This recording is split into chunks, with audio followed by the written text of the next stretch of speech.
Great Bay at maulang umaga. Ito yung available nating 149 square meter resale residential lot here in Avida Wood Hills setting. So 30,000 per square meter lang ito.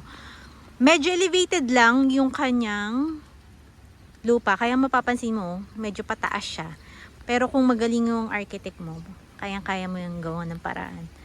Ang advantage nun, parang itong sa kapitbahay, kung mapapansin nyo.